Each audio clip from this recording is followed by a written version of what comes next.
go to the first question then. Right, London Fire Brigade over the IET. Yes. Is he talking about in terms of like fire fixings and stuff like this? Like we have to put around metal ties, metal bands? Possibly. I mean, I think, again, we touched on it a couple episodes ago, I don't know if it was off camera, when boards went from plastic to metal.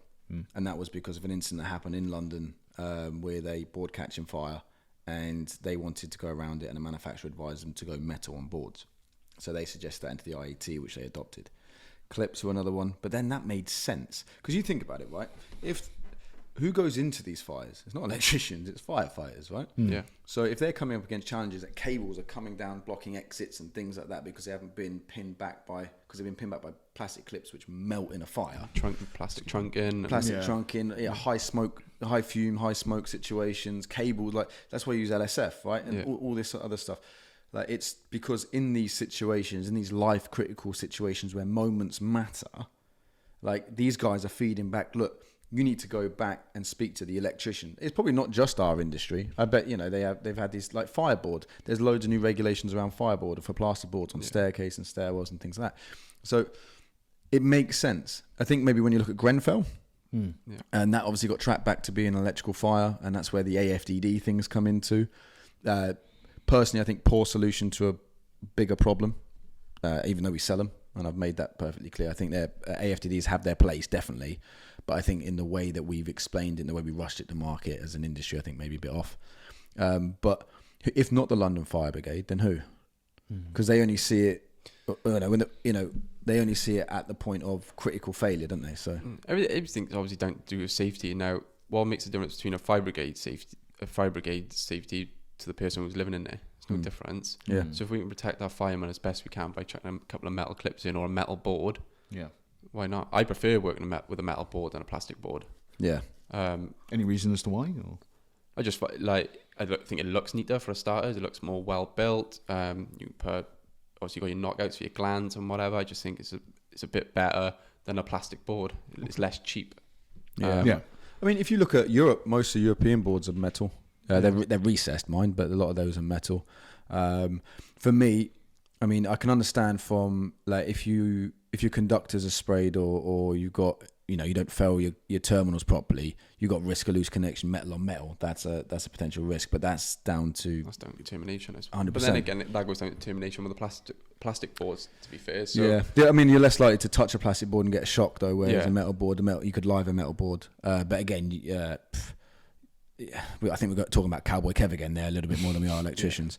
But from a metal board perspective, it will contain a fire. It will contain a heat situation far better than a plastic. Yes, you have a non-combustible plastic, okay, which, to be honest, there was in Amendment 3, when they launched it, there was already manufacturers out there. I think Volex, for example, their plastic board was made out of a non-combustible plastic. What that means is it just won't set fire. It doesn't stop it from smouldering and melting.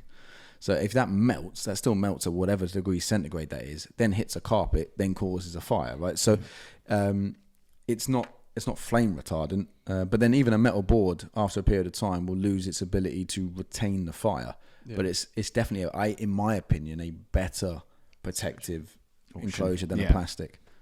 Yeah. So yeah. One thing I want to, it's something I've never checked out, but would like to check out. When knocking out the holes at the top of a board, what has to go back in to continue that fire rate in? Because I put these white, we've probably all used them, the white grommets. Yeah. Now they say the fire rated grommets. That's why I asked what fire rated grommets. Are they actually fire rated grommets? Yeah, you're talking about the little whisker ones, for example. There might be whisker. Yeah. So funny enough, because when we first launched a range of metal boards back in 2016, when the amendment came out, we were in touch with Whisker and SWA who were making them. Yeah. And yeah, it's a bit like, again, a bit like plasterboard. I think it can withstand a heat or a flame for a period of time, which then makes it a fireproof gland. But like the way it's something to do as well with the way it grips around the cable. I was about to say this as well, because I was working with someone before and he said, "Oh, do you want me to drill them out?" I was like, "Well, no, that defeats the complete object of it." Like, but then I thought, like, how do you open them for your cables? Do you poke a screwdriver through them? Do you just... You're talking about the actual knockout. Well, there's no difference, to be honest, with the. Okay, let me rewind that for you guys. With a Verso board, because I'm not talking for every other consumer out there, absolutely not. There's no real difference whether you knock that top out or you drill it out, in truth. In fact, in half the time it's easier to drill it out because our boards are made like tanks. No, in terms of the fire grommet I'm on about now. Oh, right, okay. To keep that seal around. Yeah. Well, no, because when you put that grommet in, that seal is what's then holding, retaining its fire retardant. Yeah, but you've got to drop the cable into it, so you're exposing a hole into it then. Yeah, but that hole, again, it's the way those grommets grip that conductor. So there's no air basically that can come through it. If there's no air come through it, a flame shouldn't be able to get through it. That was the idea, because you pierce don't you pierce a screwdriver through it and then run the conductor through it? That's the way I do it, but it's the way you should do it is what I'm trying to get. Whisker, if you're listening, right? There's no instructions on the packet. Like some people do you know stab what? a knife. Elliot's been in touch about coming on the pod. That's a great. Let's park that for Elliot about ensuring it's fire. So one thing I don't do now as well is I try not. If I'm putting plastic trunking on top of a board, some people obviously cut out the top of the board. You've all seen it. I won't do that now because then you've got a massive hole with plastic trunking because it defeats the object of it. So I'll still use a knockout with plastic trunking. Right, okay. Yeah, it makes loads of sense. Or like I've seen you do it with some unistrut. Yeah. You got like with our spacer plate, you can drop the cable in from the trunking down into the back of the board, then and again reseal it back from the back. Then, which is probably a safer way of doing it. To be truthfully honest, because otherwise you're right. You've got the heat basically escaping straight through into plastic trunking and out. Yeah, which defeats the object 100%. Of the fire rated board. So. Yeah, good point. So no, I think we're going to stick with metal. Everyone voting for metal? I think so. Yeah. And then there was another part of that, like AC devices and negligence, or what was it you said? Right, hang on a minute. Yeah, so we've done that, and then he said, failure to regulate materials and installations. Manufacturers suffer from this, but they can't control who fits their products, so end up with a bad reputation. Then he comes over to, especially as they have the Type AC RCD issue to work with. Who's going to tell people the equipment we thought made them safe exposes them to a greater risk? Because we at the time lacked the knowledge, but those who are making the rules knew. I don't really get what he's asking, to be honest. Well, I think what he's saying there is, I know the manufacturer you're talking about, I can guess, that they get a bad rap because of this, that and the other. They get a bad rap because they made bad product for a long period of time. And they're still selling AC RCDs in their boards. I think, I'm not sure, I hope not, because I'm pretty sure they were banned in the last amendment, where unless you can guarantee there's no DC on that circuit, which is impossible in a domestic house, then you can fit an AC, which is physically impossible, right? So, but their boards, their split load boards, which were fitted with 63 amp type AC RCDs, were, they didn't force the electrician to buy it.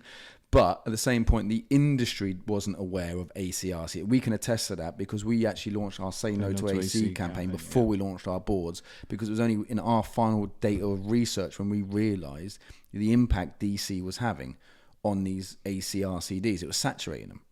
So, and we started that campaign through the ECA because we're commercial associates, and no one knew about it.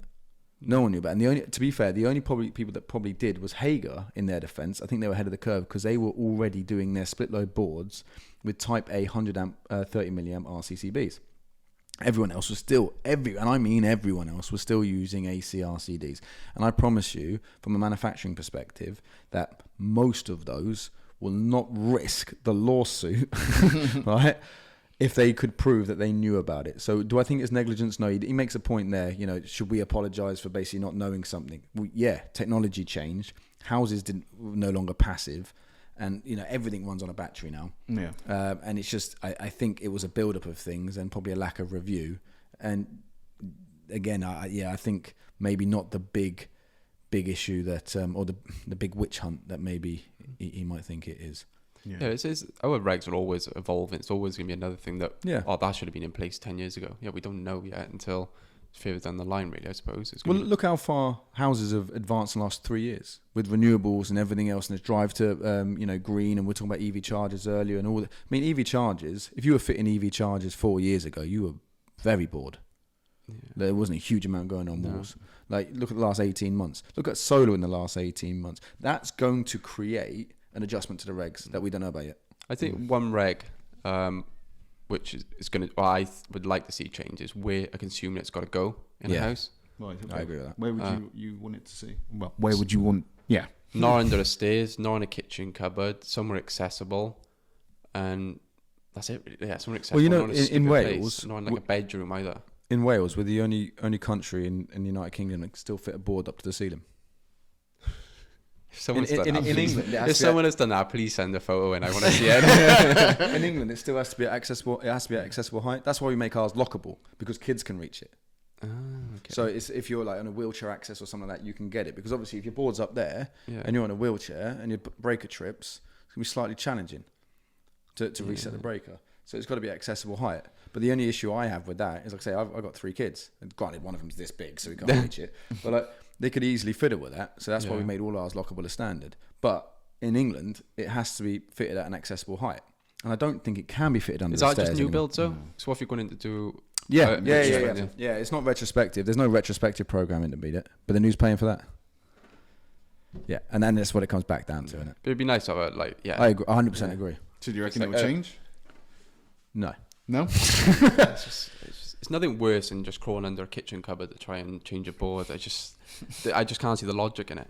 No. Especially if you're rewiring a house, just surely the engineering judgment would tell you, right, I'm not going to put it back under there. You put it somewhere more sensible. But you're right there. So if you're doing on a rewire on some form of retrofit or improving the installation, where you then become responsible for the design, I think you're right. On there should be a regulation, BS 7671, that says, right, you now have to move that to I don't want to call it a more common sense place, but give you locations within a property that you can't fit it. Yeah. I think that makes perfect sense.